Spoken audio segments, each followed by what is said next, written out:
ऋषि विराट कोहली और अनुष्का आए थे। विराज बैठ प्रसन्न हो। जी अभी ठीक। हाँ नहीं, ठीक ही रहना चाहिए। हम आपको अपने प्रभु का विधान बताते हैं थोड़ा सा। जब प्रभु किसी पर कृपा करते हैं, ये वैभव मिलना कृपा नहीं है, ये पुण्य है। पुण्य से एक घोर पापी को भी बहुत देखो, पाप करके भी उनका कोई पुण्य है जिससे वो सुकृत पूर्व के सुकृतवश चल रहे हैं, नया पाप है। ये वैभव बढ़ना या यश बढ़ना ये भगवान की कृपा नहीं मानी जाती। भगवान की कृपा मानी जाती है अंदर का चिंतन बदलना, जिससे आपके अनंत जन्मों के संस्कार भस्म होकर और अगला जो है वो बड़ा उत्तम होगा। अंदर के चिंतन से होता है, बाहर से कुछ नहीं होता। मात्र अंदर का चिंतन। अच्छा, अंदर का चिंतन हम लोगों का स्वभाव बन गया बहिर्मुखी। बहिर्मुखी मतलब बाहर, बाहर यश कीर्ति लाभ विजय, इससे हमको सुख मिलता है। अंदर से कोई मतलब नहीं रखता कोई विरला ही अंदर से। अब क्या होता है, भगवान जब कृपा करते हैं तो संत समागम देते हैं, फिर दूसरी जब कृपा होती तो विपरीतता देते हैं, और फिर अंदर से एक रास्ता देते हैं। ये मेरा रास्ता है, ये परम शांति का रास्ता है, ये शांति का रास्ता नहीं। भगवान वो रास्ता देते हैं और जीव को अपने पास बुला लेते हैं। बिना प्रतिकूलता के संसार का राग नष्ट नहीं होता। किसी को भी वैराग्य होता है तो संसार की प्रतिकूलता देखकर वैराग्य होता है। सब कुछ हमारे अनुकूल है तो हम आनंदित होकर उसका भोग करते हैं। जब हमारे ऊपर प्रतिकूलता आती है तब ठेस पहुंचती है कि इतना झूठा संसार, तो अंदर से भगवान रास्ता देते हैं। ये सही है।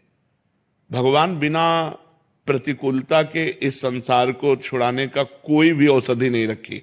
आज तक जितने बड़े महापुरुष हुए हैं, जिनका जीवन बदला है, उनको प्रतिकूलता का दर्शन करके बदला है। तो कभी प्रतिकूलता आए तो उस समय आनंदित हो कि मेरे ऊपर अब भगवान की कृपा हो रही है, कि मुझे सतमार्ग में चलने की प्रेरणा मिल रही है। अगर सतमार्ग छूटा हो, ये सब तो एक सेकंड के लिए आप विचार कीजिए। अब अपना सुधार कर लो, अपने जीवन को सत्य में ले आओ, तो अगला जो होगा वो बहुत जोर का होगा। चाहे जन्म हो तो श्रीवान कुलवान धनवान वैभव संपन्न ऐसे, और भक्ति की अनुकूलता, भक्ति की अनुकूलता।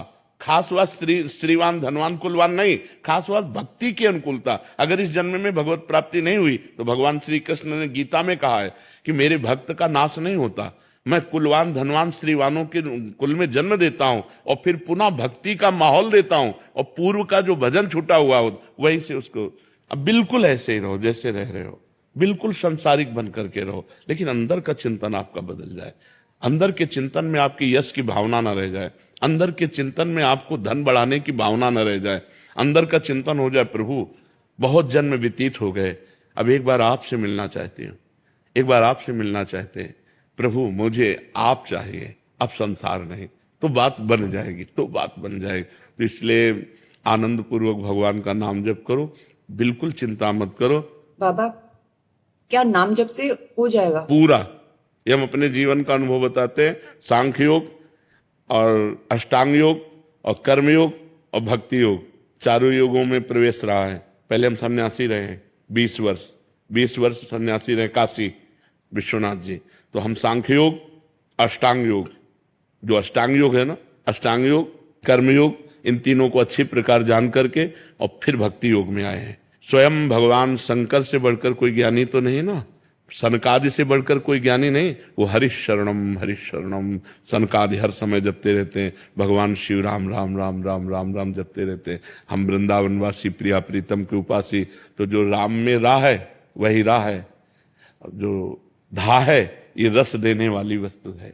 तो हम राधा राधा राधा राधा, मतलब आप ये समझो कि हमारी इतनी तार्किक बुद्धि रही, हमारी श्रद्धालु बुद्धि नहीं रही।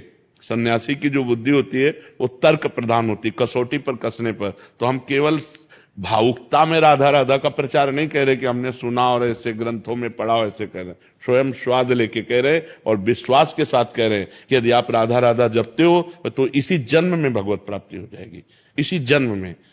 जैसे किसी से कहा जाए कि तुम सत्य बोलो, मंदिर में चढ़ के बोलो, तो हम मंदिर में नहीं, हम वृंदावन में बैठे हैं। करोड़ों मंदिर इसकी समानता नहीं कर सकते, भगवान का परम धाम है।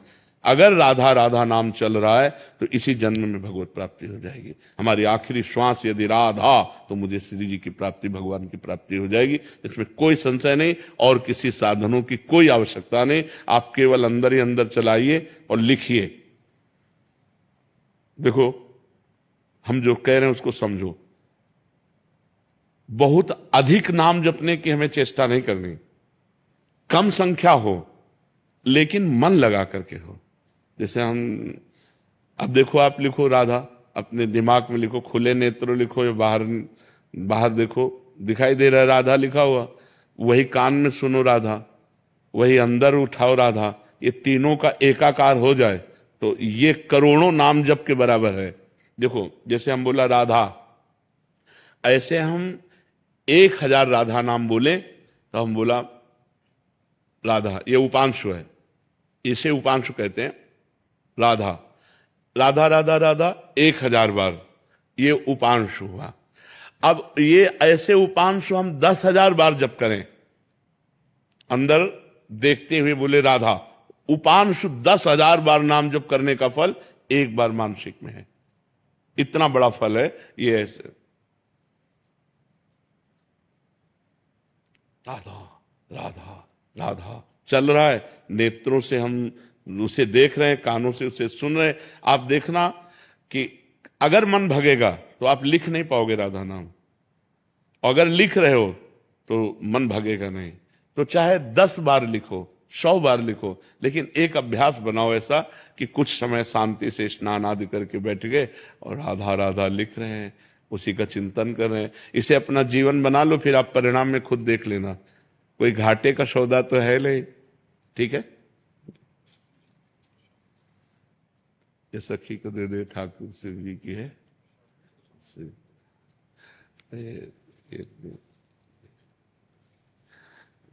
खूब आनंदित रहो, नाम जप करते रहो, प्रसन्न।